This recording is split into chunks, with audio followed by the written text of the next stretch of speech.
उस मकड़ी से इंस्पायर होकर राजा ने फिर से अपनी आर्मी बनाई, उसने फिर से हमला किया और वो जीत गया। जब राजा परेशानी में था तो वो अपने आसपास की चीजों का ऑब्जर्व कर रहा था। लेकिन जब आप परेशानी में होते हो, जब आप स्ट्रेस्ड होते हो, तब आप क्या करते हो? मोबाइल चलाते हो, टीवी देखते हो, बिस्तर पर लेटकर चिंता करते हो। लेकिन क्या ऑफिस से घर आते वक्त आपने उस सूरज को देखा जो हर रोज डूबता है लेकिन हर अगले दिन उगता भी है? अगर आपने माइंडफुल होकर उसे देखा होता तो शायद आपको अगले दिन को आज से बेहतर बनाने की इंस्पिरेशन मिलती। क्या आपने अपने कमरे में उड़ते हुए उस मच्छर को देखा जो अपनी जान का रिस्क लेकर भी उस चीज के पीछे जाता है जिसकी उसे भूख है? अगर आपने उसे देखा होता तो आप कहते कि आप भी अपने गोल्स को सीरियसली लोगे। शायद आपके कमरे के कोने में भी एक मकड़ी रही होगी जो जाल बुनने का काम कर रही होगी। आप अपने आसपास हर वक्त ऐसी चीजों से घिरे रहते हो जो कि कई तरह से आपको इंस्पायर कर सकती हैं, कई तरह से आपको आपके स्ट्रेस से निकाल सकती हैं। लेकिन आपने इन सारी चीजों को इग्नोर करके भी देखा तो मोबाइल और टीवी। आप अपने माइंड को फुल करके बैठे हो, इसीलिए माइंडफुल नहीं बन पा रहे हो। माइंडफुल होने से ही और स्ट्रेस से छुटकारा पा सकते हो। पुराने समय में ग्रीस और रोम जैसे देशों में बहुत से ग्रेट थिंकर्स रहा करते थे। उनका काम था लोगों को इस काबिल बनाना कि वो खुद को जिंदगी में आने वाली परेशानियों से निकाल सकें। इसके लिए उन्होंने की और उन्होंने जाना कि हमें दो वजह से हो सकती है। या तो हम आने वाले समय से बहुत कुछ उम्मीदें रख रहे हैं और इस बात से परेशान है कि वो हमें नहीं मिलेगा, या फिर हमें इस बात का डर रहता है कि हमारे पास इस समय जो है वो चला ना जाए। इन दो वजहों से हमें होती है। तो अगर आप इन दो हालतों का सामना कर रहे हो तो आप खुद को करने से बचा सकते हो। बहुत से लोग खुद को से आजादी दिलाने के लिए खुद से झूठ बोलते हैं। वो कहते हैं कि सब कुछ ठीक होगा, लेकिन जरूरी नहीं है कि सब कुछ ठीक हो। इसीलिए आपको फ्यूचर से बहुत ज्यादा उम्मीदें रखना छोड़कर अपने डर का सामना करना चाहिए। हम अक्सर अपने डर के साथ जीते हैं। हमारे पास जो है हम उसका मजा नहीं लेते, बल्कि जो नहीं है उसे पाने के लिए परेशान रहते हैं। हमारे पास जो भी है हम उसके साथ प्रेजेंट मोमेंट में खुश नहीं रहकर इस बात की करते रहते हैं कि वो खो जाएगा तो क्या होगा।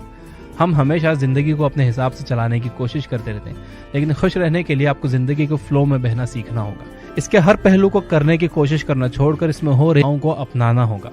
लाओ त्ज़ू चाइना के एक फिलोसोफर थे। उन्होंने कहा कि जिंदगी नदी में बहते हुए पानी की जैसी होती है, जो ऊपर से देखने पर तो ऊपर नीचे होकर चलती हुई दिखती है, लेकिन अंदर से बहुत।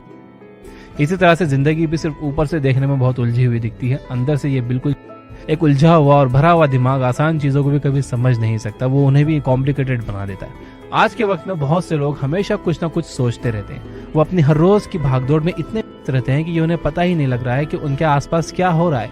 वो अपने ख्यालों में ही उलझे रह जाते हैं, जिसकी वजह से उनकी जिंदगी भी उलझी हुई रहती है। जैसा कि कहा गया है कि life is what our thoughts make it. क्या आपको पता है कि आज के एवरेज ह्यूमन का अटेंशन स्पैन सिर्फ 8 सेकंड्स का होकर रह गया है? इसका मतलब ये है कि हम एक चीज पर सिर्फ 8 सेकंड तक का ध्यान लगा पाते हैं। इसके बाद हमारा ध्यान किसी और चीज पर लग जाता है और उस पर से भी हम 8 सेकंड के बाद अपना ध्यान हटा लेते हैं। अब चूंकि हमारे माइंड में इतने सारे थॉट्स हैं, इतने सारे आते हैं कि हमारा माइंड इन थॉट्स से फुल हो चुका है। लेकिन हमें हमारा माइंड फुल ना करके हमें आज माइंडफुल होने की जरूरत है। हमें जरूरत है कि हम अपने आसपास की चीजों को देखें और उन्हें ऑब्जर्व करने की कोशिश करें। हमें जरूरत है कि हम अपने दिमाग को 10 जगह पर ना लगाकर सिर्फ उन जगहों पर लगाने की कोशिश करें जो हमारे लिए जरूरी है। माइंडफुल होने के बारे में लगभग हर रिलीजन में कहा गया है, कई किताबों में इसके बारे में बताया गया है। बड़े बड़े फिलोसोफर इसके फायदों के बारे में बहुत पहले से जानते थे और वो तभी से लोगों को इसके बारे में बताते आ रहे हैं। इससे हमारे दिमाग के फोकस करने की ताकत बढ़ती है, हम अच्छी तरह कंसंट्रेशन कर पाते हैं, जिस वजह से हम अपने काम को अच्छे से कर पाते हैं। अगर आपने कभी मेडिटेशन करने की कोशिश की है तो आपको पता होगा कि इसमें फोकस कर पाना कभी कभी कितना मुश्किल होता है।